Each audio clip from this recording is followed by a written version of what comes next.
अस्सलाम वालेकुम जी, कैसे हैं आप? तो आज एक टॉपिक था मेरी वीडियो में कि डिप्रेशन और एंजाइटी क्यों होती है। इस टॉपिक पे मुझे किसी ने मुझे कमेंट किया और बल्कि मुझे कहा कि आपने बहुत कम बात की है, तो हम इस टॉपिक पे आप मज़ीद और ज़रा बात करें और हमें बताएं कि इसको कैसे ओवरकम कर सकते हैं और इसमें आपकी फैमिली का क्या रोल होता है। तो बहुत सारे लोगों को इस दौर में देखें, डिप्रेशन, एंजाइटी, कुछ सोशल कुछ ऐसा सर्कल लोगों का होता है, वो सोशल एंजाइटी हो जाती है। कुछ लोगों को लोनीनेस की वजह से डिप्रेशन हो जाता है, कुछ लोगों को हालात की वजह से, और कुछ लोगों को हकीकतन कुछ ब्रेन के कुछ केमिकल होते हैं जो इम्बैलेंस होते हैं और उनको ये डिप्रेशन हो जाता है। और मैंने तो आपको कहा था कि ये काफ़रों की बीमारी है, और इसमें मैं एक हद तक इस बात को कहती हूँ, लेकिन मैं दोनों साइड पे देखती हूँ कि वाकई कुछ चीज़ें बिल्कुल ट्रू होती हैं, क्योंकि बुखार ज़ुकाम या आपको कोई मर्ज़ हो वो नज़र आता है, वो आपको पता चलता है कि किसी को कोई बीमारी है। लेकिन जो माइंड की बीमारी होती है वो किसी को पता नहीं चलती है, वो किसी को कुछ कन्वे नहीं इंसान कर सकता कि वो उसके अंदर क्या गुज़र है या वो किस कंडीशन से गुज़र है या उसको क्या फीलिंग आती है। वहाँ भी यहाँ तो वो बिल्कुल खामोश हो जाएगा, कट ऑफ हो जाएगा, उसका बात करने को दिल नहीं करेगा और वो अपने अंदर ही अपने एक सर्कल के अंदर कैद हो जाएगा। ऐसे लोगों को ढूंढें, और ऐसे लोग आपके इर्द गिर्द मौजूद होते हैं, और उन लोगों की हेल्प करना सबसे ज़रूरी। जो ऐसे लोगों की हेल्प वो लोग करते हैं जो उनके बहुत ही करीब होते हैं। अगर किसी औरत को है तो उसका हस्बैंड और उसके बच्चे, और अगर किसी मर्द को है उसके दोस्त, उसके भाई, उसके रिलेटिव, उसकी बीवी और उसके बच्चे। ये लोग जो होते हैं, इन लोगों को इस पेशेंट का बहुत ख्याल रखना होता है।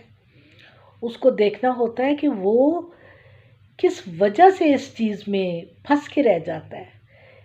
वो अपने अंदर की बातें, अपने अंदर की, वो उनसे काउंसलिंग क्या होती है। डॉक्टर, ये जो साइकेट्रिस्ट होते हैं या जो भी इस चीज़ का ट्रीटमेंट करते हैं, वो क्या करते हैं, वो काउंसलिंग करते हैं।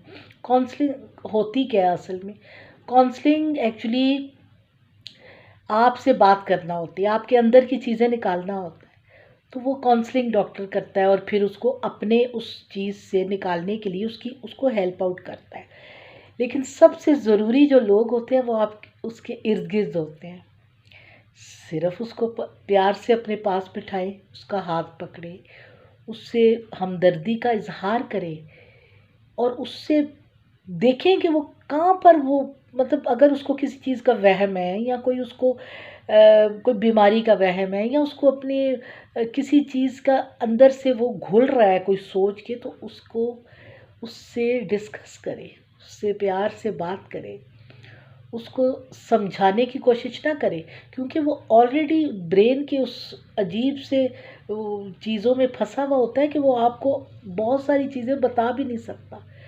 लेकिन आपके अपने जो होते हैं वो उसको, इस मर्ज़ को समझें, उस पे गौर करें और उसको एक एज ए पेशेंट लें।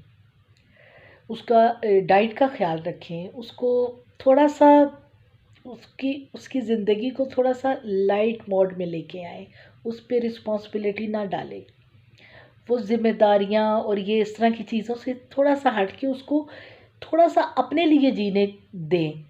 अगर वो सोना चाहता है सोने दें, अगर वो कहीं बैठा हुआ है तो उसको बैठे रहने दें, लेकिन उसको जब आप उससे बात करें और उससे कहें कि नहीं आज मेरा दिल कर रहा है, तुम अच्छे कपड़े पहनो, तैयार हो।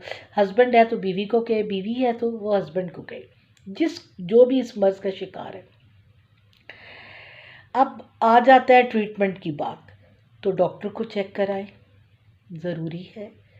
क्योंकि सम टाइम आपको जिस तरह बॉडी की डेफिशिएंसी हो जाती है ना, किसी को विटामिन डी की डेफिशिएंसी, किसी को B12 की, किसी को कुछ ना कुछ बॉडी में चीज़ों की कमी हो जाती है, वीकनेस हो जाती है। तो इसी तरह ब्रेन भी तो हर वक्त चलता है ना, 24 आवर्स। सोते में भी हमारा ब्रेन चल रहा होता है, उसको एनर्जी की ज़रूरत होती है, ब्रेन को भी, उसको भी किसी चीज़ की जो कि उसके ब्रेन को एक्टिव करे और उसके ब्रेन को हेल्दी करने के लिए उसको कुछ मेडिसिन की ज़रूरत होती है, कुछ अच्छी डाइट की ज़रूरत होती है। इन्वायरमेंट चेंज कराएं उसका, उस ऐसे पेशेंट का, और इन्वायरमेंट चेंज होने से बहुत फ़र्क पड़ता है। तो मेरा जो ये आज का टॉपिक है, ये मैं किसी के कहने पे ये बात कर रही हूँ, क्योंकि कोई ना कोई इंसान इस चीज़ से गुज़रा होता है। और मेरे ख़्याल में इस दौर में 85% तो लोग कभी ना कभी डिप्रेशन और एंजाइटी में से गुज़रे होते हैं। मुझसे क्या पूछते हैं, मैं खुद एंजाइटी की पेशेंट रही हूँ। बहुत रही हूँ। मुझे बच्चों की होती थी, बच्चे लेट आए तो बस घबरा जाना, आए अल्लाह, हमेशा नेगेटिव थिंकिंग आती थी, अब क्या हो गया, रिक्शा ख़राब हो गया, वैन ख़राब होगी क्या, बच्चे लेट हो गए, ये मुझे बच्चों की होती थी। हर वक्त यही सोचती रहती थी कि यार कब बच्चे लेट तो नहीं हो, बच्चे स्कूल से लेट हो तो बस टेंशन, बच्चों ने फ़ोन नहीं उठाया और घर से ऑफिस में बैठी होती थी तो टेंशन। मतलब ये होती है एक, ये तो एक नेचुरल चीज़ है ना, ये तो नेचुरल एंजाइटी है जिसका शिकार मैं बहुत अरसा रही हूँ। लेकिन अब अल्हम्दुलिल्लाह अब मैंने काफ़ी हद तक अपने आप को स्टेबल किया। कितनी बड़ी बीमारी से, बीमारी के बाद तो कुछ बाकी बचता ही नहीं है। अब केड़ी एंजाइटी तो केड़ा डिप्रेशन, तुसी आप दसो। अब तो बस जो वक्त अच्छा गुजरता है उस रात को सोने से पहले अल्लाह का शुक्र अदा करती हूँ। बड़ा कुछ होता रहता है, थोड़ा बहुत हो भी जाता है तो मैं कहती हूँ अच्छा अल्लाह तो मेरे साथ है ना, आप लोग तो सारे मेरे साथ हैं ना, जो मुझे देखते हैं मेरी वीडियो को और मुझे सब्सक्राइब भी करते हैं, लाइक भी करते हैं। तो दुआओं में रखा करें, मेरे जैसे बड़े लोगों को दुआओं की ज़रूरत है, और आपकी दुआओं से ही, ये दुआएं बड़ी कीमती होती हैं। मुझे अपनी इस कीमती दुआओं से हमेशा इसके आसार में रखिएगा। और मेरे खानों को आप पसंद करते हैं, बहुत शुक्रिया।